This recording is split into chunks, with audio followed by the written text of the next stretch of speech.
बड़ा गड्डी भी बाहर लिया क्या बात है। ciao Luca, grazie, saluti qua, grazie। हाँ जी भाई जी गल तुहाडे नाल करनी है। असी अज आए हाँ इत्थे गवांढी जट एक ते अगे दूजा परला ओ मरकोरी समझ हुण ये लुका है इहदे कोल आए हाँ। वीडियो तो ना पूरी वेखनी है सुननी है स्वाद वाली गल है समझ आई। दुध गड्डी धर लिया थी रहते वीडियो बड़ी चास दी जी ये तो सॉरी जरा नहीं सुननी है बाकी से चल बैग बना दे क्योंकि टुरदियां स्वाद नहीं आंदा। दुध दा इन्हें मग्गा गर्म जिहा होया ना नाल छुड़का सा लाना नाल तुहानू गल सुनानी ठीक है हुण। हाँ जी जवाना गल इंज होई है अज भावें तुसीं समझो बा अपने मुंह मियां मिठू बनना ने ते भावें कुछ होर समझो गल असा करनी आज ना जेड़ी रियल गल जिमीदार तबके दी जट्टां दी समझ आई। बा जट जिथे भी ना दिल दरिया हकीकत बात है भावें क्योंकि इत्थे भी है ना विच भी आ साडे नाल गुआंढी जट जिहदे कोल असीं दुध लैके आए हां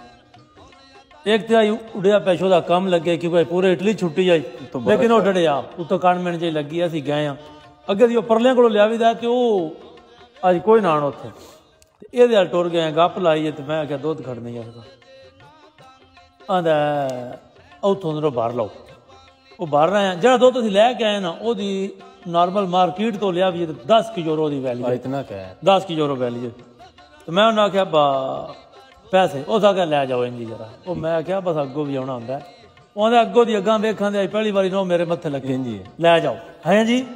वो मैं तो बड़ाई लग्या मैं आख्या जा बनाने वाले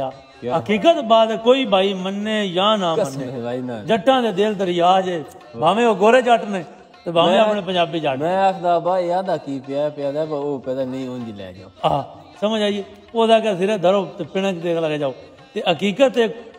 पाकिस्तान में ये दुआन भी पता है बंदे चंगे माड़े हर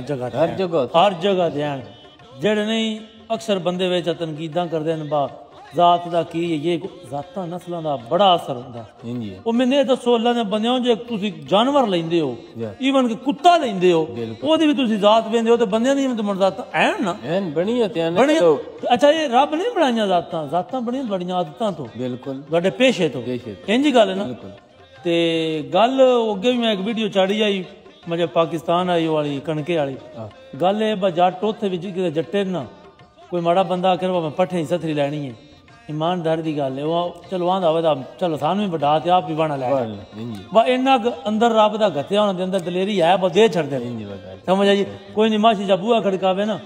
बा सिप्पी दुध दी चाय दी है साडा बुढ़ा बीमार है उस दवाई लैनी है ये बाबू ईमानदारी की गल है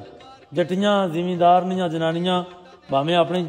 औलादी पीते होवे ना पीते होवे कुरान ना डोलू भर देंदियां पैसे भी नहीं लेंगे हाँ भर देंदियां बाबा ये बा कोई आस उम्मीद लैके बूहे के आया समझ आई ते देंदियां देंदा अल्लाह भी स्याणियां देना ते हकीकत गल है दिल दरिया रखने चाहिए हुण असां वीडियो बनाई स्पैशल ओहदे वास्ते समझो उस बंदे वास्ते वो मतलब काम च लगे आप दे पूरे इटली में छुट्टी है वो डड़े है खुब्बे इन्ना इन्ना हो सके तो भर लो दुध चंगा तो जिवें साडे बंदे उत्थे नहीं आते चंगा लै जाओ कर लांदे ते बाकी ये हसदे रहो ते वसदे रहो निक्कियां गल्लां दसदे रहो चंगा शान अली ला एक बारी ला एक बारी चाह तुसी दो अंदर जानी तां